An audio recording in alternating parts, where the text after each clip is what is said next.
Hello friend. आज के इस वीडियो में हम ऑटो कैड के बेसिक इंट्रो के बारे में देखेंगे और फिर उसके बाद हम इसके बारे में आगे और भी डिस्कस करेंगे। इसे जब हम इंस्टॉल किए थे तो हमारे पास ये एक आइकन आया था। इसे ऑन करने के लिए या तो हम इसके ऊपर डबल क्लिक करते हैं तो ये हमारा ऑन हो जाता है।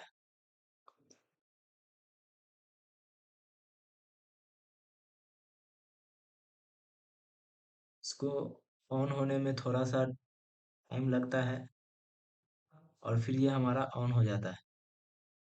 तो इसको ऑन करने का एक वे ये है। एक दूसरा तरीका ये है कि इसके ऊपर हम एक लेफ्ट की क्लिक फिर राइट क्लिक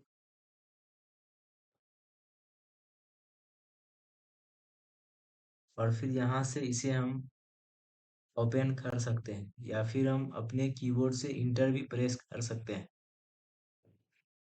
तो ये जब हमारा ऑटो कैड ऑन होता है, इसमें हमारा इसका स्टार्टअप स्क्रीन होता है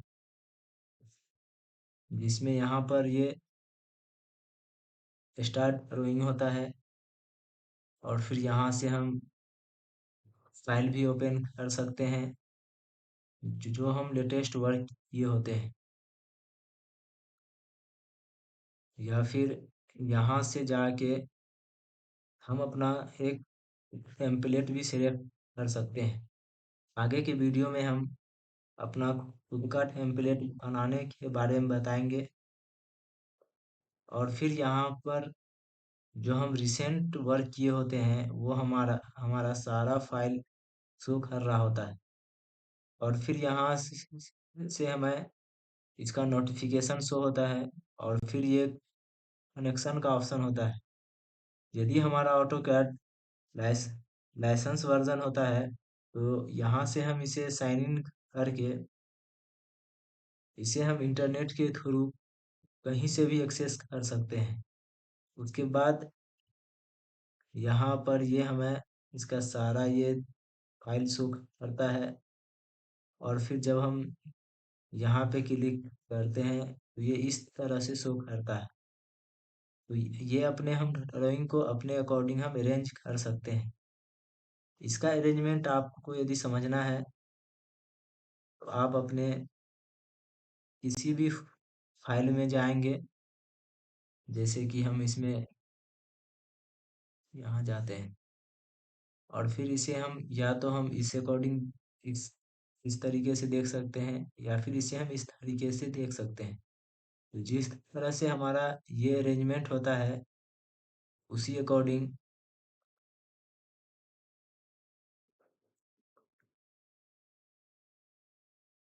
वो भी हमारा अरेंज होता है। तो ये था हमारा अपने इस फाइल का अरेंजमेंट।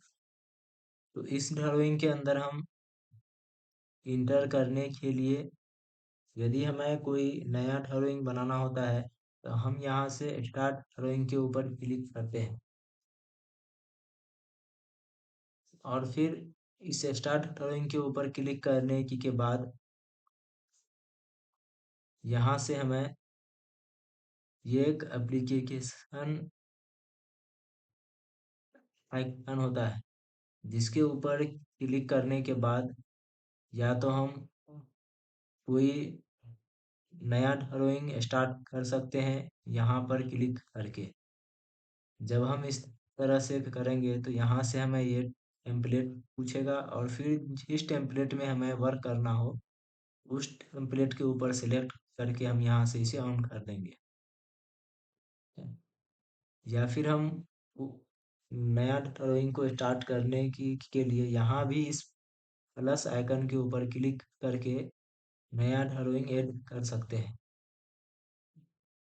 उसके बाद फिर हम यहाँ से जो हमारा रिसेंट वर्क किया होता है उसके ऊपर भी हम जा सकते हैं या फिर उसके बाद ये हमारा ये सेव होता है कि जो भी हम यहाँ पे ड्राइंग बनाते हैं उसे हम या तो कंट्रोल एस से सेव करते हैं। उसके बाद ये हमारा सेव एज होता है, जिसमें हम उसे या तो एज अ ड्राइंग से सेव एज कर सकते हैं, यदि हमें उस ड्राइंग का डुप्लीकेट बनाना होता है तो हम सेव एज करके किसी और नाम से उसको सेव कर सकते हैं। या फिर उसे हमें अपने लाइसेंस वर्जन ऑटो कैड में हम उसे क्लाउड में सेव कर सकते हैं, या फिर उसे हम एज अ टेम्पलेट सेव कर सकते हैं। तो ये हम आपको टेम्पलेट बनाना आगे के वीडियो में बताएंगे। या फिर हम उसे अपने ड्राइंग का स्टैंडर्ड बना के सेव कर सकते हैं, कि जैसे हम अपने वॉल का कलर, विंडो का कलर या फिर अपने फर्नीचर का कलर अपने अकॉर्डिंग सेट करके उसके बाद उसे उसमें हम अपना एक लेयर जनरेट कर लेते हैं और फिर उसे एज ए स्टैंडर्ड कंसीडर करते हैं। या फिर उस इसे हमें और भी किसी फॉर्मेट में जैसे DTWF TFX फाइल में सेव करना होगा, हम यहाँ से सेव कर सकते हैं। उसके बाद इससे हम ये इंपोर्ट कर सकते हैं और फिर इसमें हम इंपोर्ट कर सकते हैं और फिर इससे हम एक्सपोर्ट कर सकते हैं। यहाँ से हम DWF, TWFX, 3D PDF, ये सब क्या होता है आगे के वीडियो में हम बताएंगे कि इसको हम किस तरह से यूज कर सकते हैं। उसके बाद ये हमारा पब्लिश होता है, कि यहाँ से हम पब्लिश कर सकते हैं। यहाँ से अपने ड्राइंग को हम प्रिंट कर सकते हैं। और फिर ये एक ड्राइंग यूटिलिटी होता है, जिसमें हमारा अपने ड्राइंग का हम प्रोपोर्शन सेट कर सकते हैं, यूनिट्स सेट कर सकते हैं। उसके बाद उसे हम ऑडिट कर सकते हैं।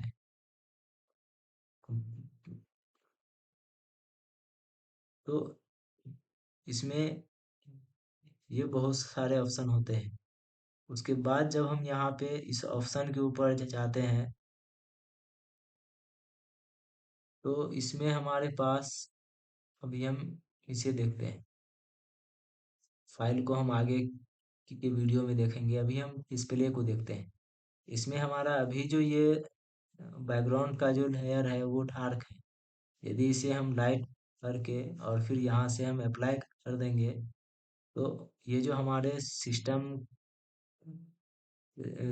का जो ये हमारा ये पैनल है, ये हमारा लाइट हो जाएगा।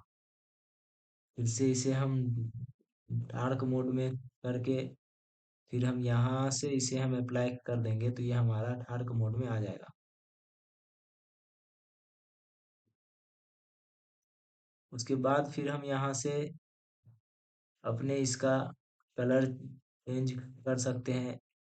जैसे हमारा अभी ये है तो इसमें हम रेड अप्लाई एंड कलर्स, तो ये हमारा रेड कलर में आ जाएगा। फिर से इसे हमें ये करना हो तो इसे हम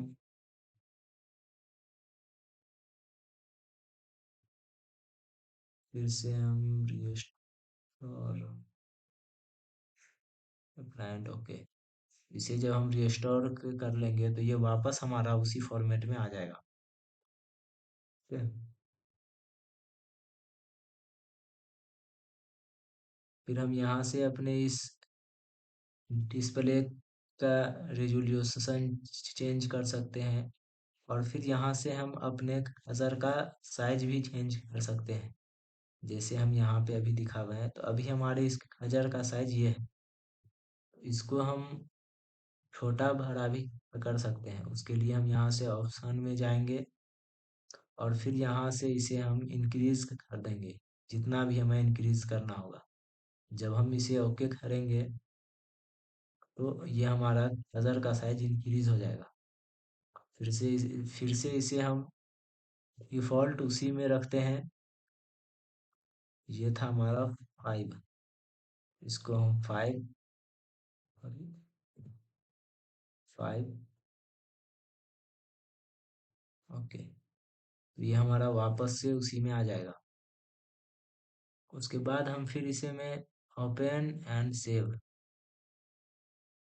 तो उसके बाद ये हमारा सेव एज का ऑप्शन आता है।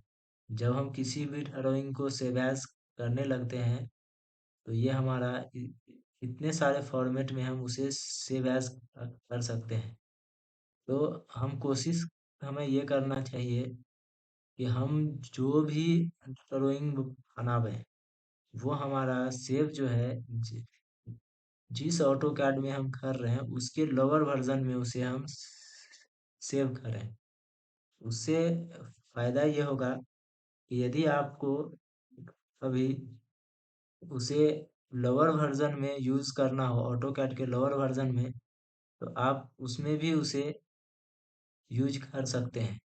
यदि आपका ये 2018 में ही सेव होगा, जैसा कि ये ऑटो कैड हमारा 2018 है, तो आप सिर्फ या तो आप 2018 में यूज कर सकते हैं, आई मीन उसे ऑन कर सकते हैं, या फिर उसे उसके हायर वर्जन में कर सकते हैं। उसके बाद ये हमारा आता है अलॉट एंड पब्लिश के। यहाँ से हम उसको किस फॉर्मेट में हम उससे आउटपुट लेना चाहते हैं वो होता है। आने वाले वीडियोस में हम इन सब के बारे में आपको अच्छे से बताएंगे।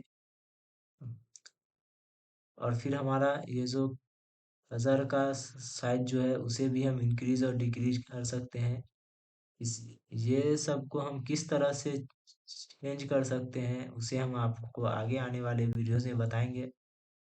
यदि हमें वो कोई पुरानी ड्राइंग को ऑन करना होता है तो हम यहाँ से क्लिक करते हैं। यदि हमें इसी ड्राइंग को सेव करना होता है तो हम यहाँ से सेव कर सकते हैं, जैसा कि यहाँ मैंने बताया था। उसके बाद फिर यहाँ से हम सेव एज का कर सकते हैं। यहाँ से हम अपने उस ड्राइंग का प्रिंट ले सकते हैं। उसके बाद फिर यहाँ से हमारा अंडो और ये रीडो होता है। फिर यहाँ पे हमें और भी यदि कुछ ऐड ऑन करना होता है तो हम इसके ऊपर क्लिक करके इसमें हम और भी चीज हम ऐड कर सकते हैं, जिसे हम आपको आगे बताएंगे कि हमें किन किन चीजों को इसमें रखना चाहिए। उसके बाद फिर ये हमारा इसमें होम होता है, और फिर होम के अंदर ये यहाँ से हम किसी भी चीज़ को ड्रॉ कर सकते हैं। जो भी चीज़ हम बनाए होते हैं उसको हम यहाँ से मॉडिफाई करते हैं। फिर उन उन चीज़ों का हम एनोटेशन करते हैं। कहीं हमें टेक्स्ट लिखना होता है, डायमेंशन देना होता है, या फिर उसके उसके ऊपर हमें ये लीडर लगाना होता है। कहीं हमें टेबल बनाना होता है, या फिर उसका हमें लेयर चेंज करना होता है, कोई हमें ब्लॉक बनाना होता है। तो ये सब चीज़ हम यहाँ से करते हैं। ठीक है? उसके बाद ये यहाँ पर ये इंसर्ट होता है, जिससे हम किसी भी चीज़ को अपने ड्राइंग के अंदर इंसर्ट कर सकते हैं। फिर यहाँ से एनोटेट होता है। फिर हम कोई भी पैरामेट्रिक ड्राइंग यदि हमें बनाना हो तो हम उसे यहाँ से बना सकते हैं।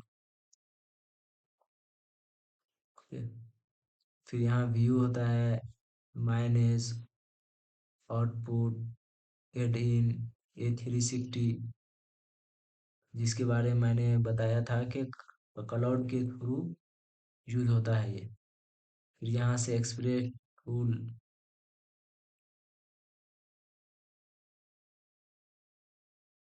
फिर यहाँ पर ये फीचर्ड ऐप होता है। उसके बाद ये यहाँ पे हमारा ये व्यू होता है। यदि हमें टॉप से अभी ये सेट है तो इसे हम टॉप से देख रहे हैं।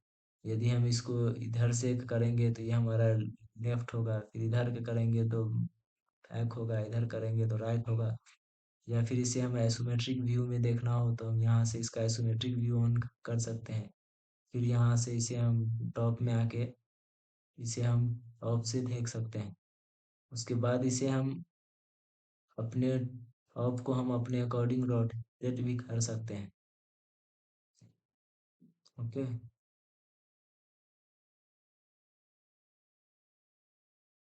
उसके बाद इस ये हमारा क्विक एक्सेस टूल बार होता है, जिसमें यहाँ पे हमारा नेविगेशन होता है, पेन होता है, जूम एक्सटेंड होता है और ऑर्बिट होता है। और फिर यहाँ पे थ्रो मोशन होता है। और फिर इसके ऊपर जब हम क्लिक करते हैं तो इसमें हम यहाँ से टॉप लेफ्ट, तो इसको हम अपने अकॉर्डिंग इसे हम अरेंज भी कर सकते हैं कि ये हमें कहाँ पे चाहिए।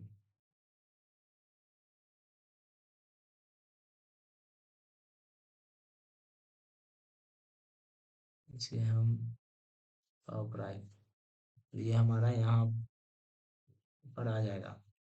उसके बाद इसमें हमें ये जब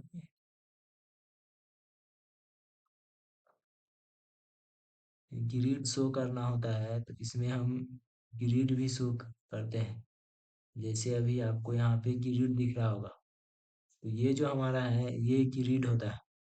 इसे हम ऑन और ऑफ भी कर सकते हैं। या तो इसे ऑन करने के लिए हम F7 का यूज करते हैं, या फिर हम इसी के ऊपर एक वन वन क्लिक करेंगे तो ये हमारा ऑन होगा और ये ऑफ होगा। जिसके लिए हम F7 का यूज करते हैं। उसके बाद ये होता है हमारा स्नैप मोड। जब हम अपने स्नैप मोड को ऑन कर देंगे तो ये फिर हमारा ग्रिड टू ग्रिड सिर्फ ये स्नैप करेगा।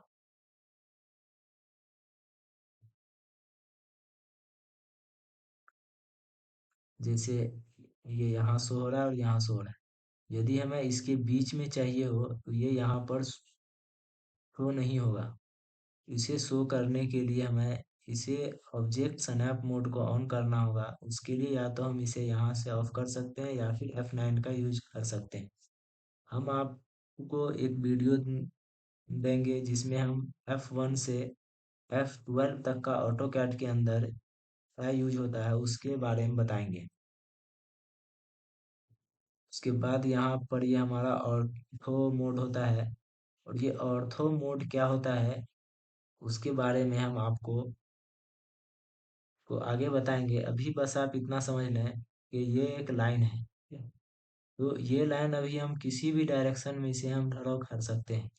इसे यदि हमें स्ट्रेट ड्रॉ करना हो तो हम यहाँ से यदि ऑर्थो मोड को ऑन कर देंगे तो या तो ये लाइन अब हॉरिजेंटली ड्रॉ होगा या फिर ये वर्टिकली ड्रॉ होगा।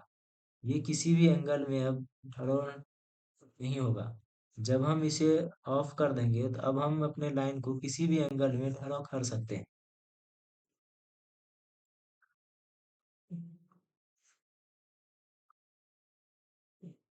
उसके बाद ये हमारा पोलर ट्रैकिंग होता है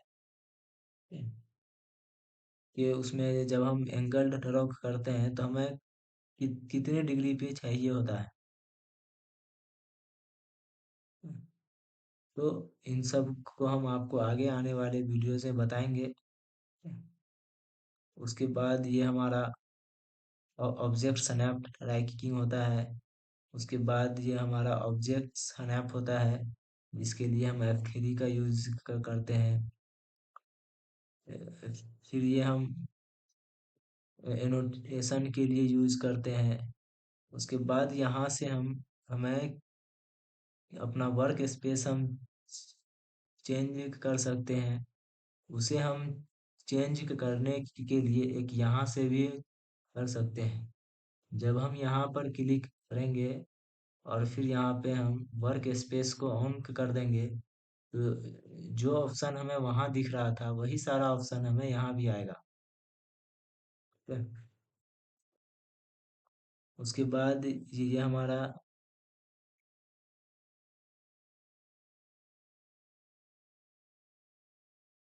एनो मॉनिटर होता है। उसके बाद यहाँ पे हमें isolate object head head object आता है। फिर जब हम यहाँ पर क्लिक करते हैं तो इससे हम और भी जिस तरह से यहाँ पे इतना सारा ऑन है तो यहाँ से हम जाके और भी चीज़ों को ऑन और ऑफ कर सकते हैं। फिर उसके बाद हम यहाँ से अपने व्यू को चेंज कर सकते हैं कि हमें कौन से व्यू में देखना है। और फिर यहाँ से हम अपने ऑब्जेक्ट के व्यू को हम देखते हैं कि वो ऑब्जेक्ट हमें किस में दिखेगा। 2D wire frame, conceptual, hidden, ये सब ये आपको जब हम 3D बताएंगे उस वक्त इसके बारे में अच्छे से बताएंगे। तो ये था हमारा ऑटो कैड का बेसिक इंट्रो। अगले वीडियो में हम ऑटो कैड में आने वाले प्रॉब्लम के बारे में बात करेंगे कि आपको वर्क करते हुए ऑटो कैड के अंदर कौन कौन से प्रॉब्लम आ सकते हैं, जो एक बेसिक सा प्रॉब्लम होता है। जैसे मान लें कि आपका ये यहाँ से कमांड लाइन, आपको यहाँ पर ये हमारा कमांड लाइन शो नहीं हो रहा, इसे आप किस तरह से शो करेंगे। या फिर यहाँ से आपको ये पैनल शो नहीं हो रहा है। तो हम अगले वीडियो में इन सब चीज़ों के बारे में बात करेंगे। उसके बाद हम अपने ड्राइंग के ऊपर चलेंगे, जिसमें हम आपको एक एक कमांड के बारे में अच्छे से बताएंगे। ओके, इस वीडियो में इतना ही, मिलते हैं अगले वीडियो में, तब तक के लिए okay bye. Thanks for watching my video.